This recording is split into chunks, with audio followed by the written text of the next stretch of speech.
Hello there, everyone, and welcome back to another episode of the Purple Breakdown, a podcast covering the Baltimore Ravens. I am your host, Alex, and I'm so excited to be back here on this podcast with you for another episode. Real quick, I know I normally say it at the end of the episode, but I'm going to say it at the beginning. If you are not subscribed and enjoy the content that you're about to hear and listen to, please consider subscribing. It helps the channel out a lot. We're at 33 subscribers right now. I'd love by the end of this month to be up to 40, so please help make that come true and keep the podcast expanding and growing. Subscribe, like, share, comment. I love hearing from all of you and talking back and forth with you. If you're on Spotify, leave a review, follow, and leave a comment too. So we're 2 days out from the Super Bowl. Seahawks won, and the Seahawks won in an overwhelming fashion is the only way I can say it. And lessons can be learned from that. And we're going to go into those lessons. But I want to start first with some more of the important news, which is contract extension talks with Lamar are happening right now. It's going across all Ravens news. It's being reported on Twitter and elsewhere, and it's been confirmed on multiple different sites and even set out by the Baltimore Ravens news. This is needed. I've gone into this before. I talked about it when it first came out and the news came out. Ravens need this a lot to open up the cap space. But the other thing that is swirling about Lamar, and I have to keep coming back and addressing it because people keep asking about it and talking about it, and it's a hot button topic, is will the Ravens trade Lamar? Is there any truth to trading Lamar? The answer is no. I really can't stress how much this is just rumor mill out the wazoo. And people may disagree with it. People may want to trade Lamar away. But Bisciotti, DeCosta, and Minter have all made it exuberantly clear that Lamar Jackson is their guy.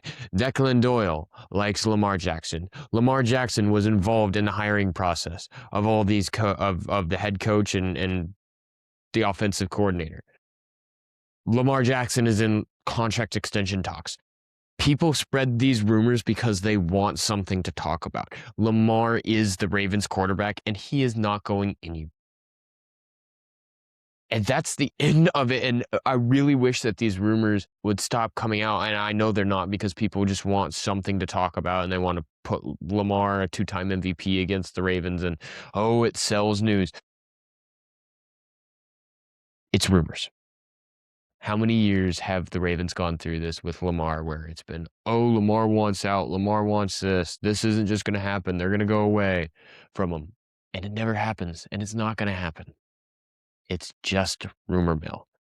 The other one that I keep seeing popping back everywhere, again, I got to address that I keep coming back to that I've addressed multiple times, but it keeps coming back up, is will the Ravens go for Maxx Crosby? Because Maxx Crosby is on the trading board.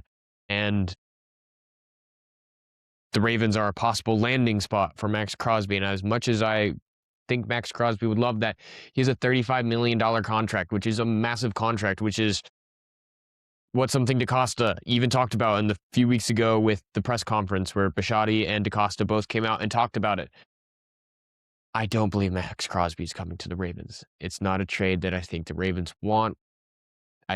They don't want to tie themselves down to a massive contract. DeCosta already talked about it, that you can bring these players in, expect them to do one thing, but then they don't, and you have a massive contract liability that doesn't pan out and work. How the Ravens operate is not through all the time making big blockbuster trades unless it's worth it to them. Instead, what they do is operate by drafting and going through the free agency. They picked up Derrick Henry through the free agency. The last, blockbuster trade you could really consider would be Roquan Smith, and that's panned out really well. And they work things out to get Jair Alexander and other things. But like the Ravens are willing to make moves if they see it's worth it. Maxx Crosby is not one that I believe the Ravens are willing to make that. It just doesn't make sense with the cap space situation that you have, and you don't want to give up the picks that you were going to have to give up or the players that you're going to have to give up to go get it. Especially not with looking down the line. And actually, that transitions perfectly into what I want to talk to next, that the Ravens need to start looking towards the future. Because the Ravens just got, from the Super Bowl, the perfect game plan laid out in front of them for how to go win a Super Bowl. And the Ravens have just recently been named as tied for third place, along with the Bills, of being most likely to go win the Super Bowl next year. I believe it's only the Rams and the Seahawks again ahead of them. And honestly, this idea of what the Seahawks game plan and how beautifully they executed it is there for the Ravens to follow, especially with the similarity that they had with McDonald when he was the Ravens defensive coordinator, Mentor being under him. You're going to get the same style play there. Defensive first, head-minded coach.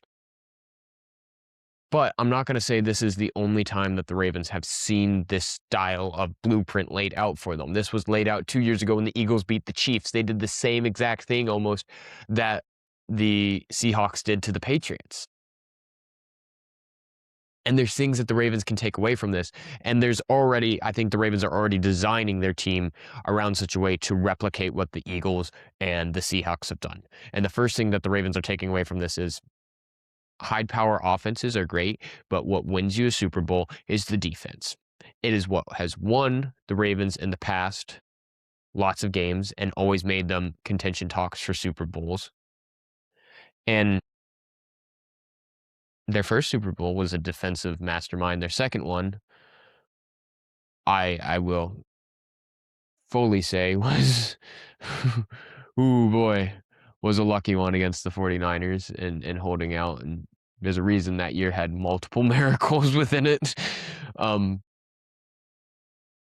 But you look at what the Seahawks and the Eagles did is that they had star-studded secondaries that were able to blanket receivers. And that's amazing and great, but what they all succeeded and excelled at in both sides was creating pressure on the quarterback. And that's something the Ravens haven't had as much this past year. They did have it 2 years ago, though it came in spurts and inconsistency. And when you look at what the Seahawks done, I'm going to refer to them more this year, is yes, in this past game, they had 6 sacks for one away from almost tying the record for sacks in the Super Bowl. And they came from across the board, all on different players. And they were consistently creating pressure and bullying the offensive line of the Patriots, especially that left side where it was the rookies. And you look at that and you think, oh, so we need a better defensive line that creates pressure. And yes. And this is where it goes into sort of that Max Crosby argument is even though you want that, you don't need a star-studded player to do it. The Seahawks did it this year. They had 47 sacks in the regular season and brought consistent pressure against the quarterback. But their leading sack leaders, there was 3 of them that were tied, only had 7. They didn't get more than 7 in the season. So you're looking at it and you're going, well, you have 3 people, though, with 7 sacks each. You're bringing multiple people with consistent pressure on the quarterback. So what you want is quality across the line. You don't want one star. You want quality across the line so you can bring waves of rolling pressure. And even if you're not getting to the quarterback and sacking them, you're creating pressure that forces them to hurry up and get off tempo, like what happened with Drake May. And Drake, everyone saw the off tempo, just misthrow after misthrow after misthrow, which is what led to them not being able to score until, what was that, the fourth quarter? It's just into the third. So what the Ravens need to do, and I think they're building around this, bringing in Mentor, is that they're looking at how do you solve that defensive pressure and bring new insured talent on the defensive line to create pressure. And this is where I think you look at the free agency and you have to pick up free agents that are getting towards the quarterback on a consistent basis, may not be sacking as much, but creating consistent pressure. And that could be older proven guys, or maybe you take a chance on a younger guy that has upside swing. Yeah, I think that would come in a trade though more. And that's what the Ravens should be looking for, is a renewed defense that I believe Mentor and Weaver are going to bring. I love the pairing of Mentor and Weaver. Mentor will be doing the play calling, but Weaver will be the sound mind behind him to help back him up and go, yeah, I agree with this. Let's keep this going. And in creating, and knows the organizers to create the connections with the players, but we're looking at the need to generate pressure against the offensive line and against the quarterback. Because if you can hurry up and get pressure on the quarterback, you're saving your secondary, and the secondary then there's already talent back there in the secondary for the Ravens. They just need to step up, execute better. But if the defensive line would help and create more pressure and create hurry ups and get sacks, it would make their job easier, and I think it would allow you to see them make and execute plays like what Gonzalez was doing and what other players were doing there, because they're going to feel more comfortable and in because they know what the quarterback is hurried, they're under pressure. I just need to do my job. And I think that's also part of the accountability of Mentor and Weaver coming in and holding players accountable. And we went into the defense in previous episodes, but I think that's lesson one. You need a strong defense to win a Super Bowl, and specifically a strong one that can bring consistent pressure against the quarterback. The second is something that the Ravens already have and have excelled at, and both the Eagles and the Seahawks were able to accomplish this, is that you need a strong run. And the Ravens have a strong run game, but it was so frustrating last year seeing times when the Ravens would go away from the run when the run was working for them. And that you need to rely on the run. And you need an even split, which is what I think would be a good thing with Declan Doyle coming in and running play action schemes, because that's what is succeeding and working in the NFL right now, is confusing the defenses through play action and relying on the run. That, yeah, sure, you may be able to get after a quarterback sometime, but we're going to just bully ball the way down and go back to the Steelers-Ravens wild card round 2 years ago when the Ravens got knocked out by the Bills in the next game. But there was one drive against the Steelers where, you know how many times to pass the ball? None. They just ran the ball and said, you know what we're going to do? Try and stop us. You can't. It may seem boring. It may seem old, but having a strong run game to rely on and continuously bring you down the field and chunk and just wear defenses out is what will allow you to have opportunities to pass down the field and get chunk plays and larger down. And that's what the Ravens have succeeded with at times, especially 2 years ago when you saw the pair up between Derrick Henry and Lamar. And that worked amazingly and beautiful. I'll still say another big proponent of this offense working next year is that Lamar stays healthy, because we've seen what the offense looks like when Lamar stays healthy. We've seen what it looks like in 9 games this past year when Lamar was not healthy, and there is a massive difference between the two. So next year going into it, not only do you want to rely on the run game, but you need Lamar to be healthy. I will press us on that. You also need Lamar to be healthy, but if Lamar is not as healthy, you need to rely on that run game more. And you can't do these running back rotations where, oh, well, it's the final quarter, we're up against the Patriots, and Derrick Henry has just in the previous drive ripped through them. It is now over 100 yards, but let's not bring him in on this drive. Let's hold him out. Let's make sure he doesn't see the ball one more time. No, don't do that. Rely on the run, rely on Derrick Henry, rely on what has made the Ravens great in the past, which is bully ball running. That will open up the downfield and let Lamar exercise his arm. Next thing is, as much as I say you need a defensive line that is going to bully the offensive line and push through and create pressure on the quarterback that you're playing, your own offensive line needs consistency. You need a solid enough offensive line. We all just watched what happened with the Patriots when your offensive line has weaknesses that can get exploited easily. And this is where I'm looking at the Ravens at the guard position to step up and make the moves that are needed, re-sign Tyler Linderbaum, get him on a contract that is another 4 or 5 more years, and just make him a Raven. Keep him here. He wants to stay. Give him the contract he wants. And then this is where you could pick up Kevin Zeitler, as I said in the past. And then you're going to, in the draft, you're going to have to pick up a guard or two. And I know some people have Iona going to the Ravens in the first round. I consistently take DJ Campbell in the 4th and look at the defense in the first round, but that'll be up for later debate as we get closer to the draft, because in these next few weeks, I'm actually going to be running more into free agency and importance there. But that's a little off topic. We're going to jump back on topic. And the final part that the Ravens have enjoyed very well for the past few years until this past year is a special teams that is rock solid, can win you games. The Ravens enjoyed this with Justin Tucker, where they were consistently getting field goals from about wherever they wanted. And now you have Tyler Loop in there. Nothing against Tyler Loop, but he's a rookie. He made his mistakes. I'm really hoping he's learned from them and will become more consistent going forward.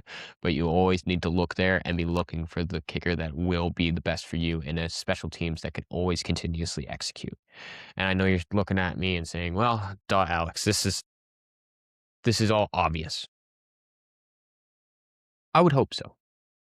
But teams do their philosophies that they want. The Bengals decided that they would do the most high-powered offense that they ever could and think that they could win a Super Bowl without a defense, but that experiment has failed on a whole lot of levels. I think when you look at it, the number one most important thing that the Ravens need to get back into Super Bowl contention this next year, just beyond the odds, but actually making it to within reaching distance of striking at a Super Bowl, is they need the defense to return. They need a strong defense that creates pressure on the quarterback, stops the pass, forces them to run, and the Ravens have been good at run stopping. That is where the Ravens need to go front up. Focus on the defense, focus on the trenches of the defense. That is what is going to help the Ravens the most this next year. That's their target. And I love the hires that they made. I just went into it, that Mentor and Weaver. I think those are absolutely some of the best hires that you could have made to help improve that defense. And it's the perfect blend right now in hiring going on to of new young minds coming in with new fresh ideas and experience with older minds coming in to help support them and keep them level headed in situations. All I can hope now is that they make the right choices, stay strong to what has made the Ravens great in the past, which is the defense and the consistent drafting and free agencies that the Ravens navigate very well in the next coming weeks, navigating it very well in these next coming weeks, and because free agency opens on March 11th in a month, and then hold the players accountable for their actions. If the Ravens can do all that, they put themselves in the best shot for next year to strike and try and take a Super. And it's their best chance. Because at the end of the day, what you can do is you can create this roster that can give you a shot. Because every team that wins a Super Bowl, as much as you have created a roster that can do that, needs also just a little itty bitty bit of luck thrown in there too. Because how many star-studded rosters have you seen that have fallen short of a Super Bowl? It happens. You need some luck thrown in there too. But what you can do as a coach and a general manager and an owner is what you can do is give the best opportunity for it to happen.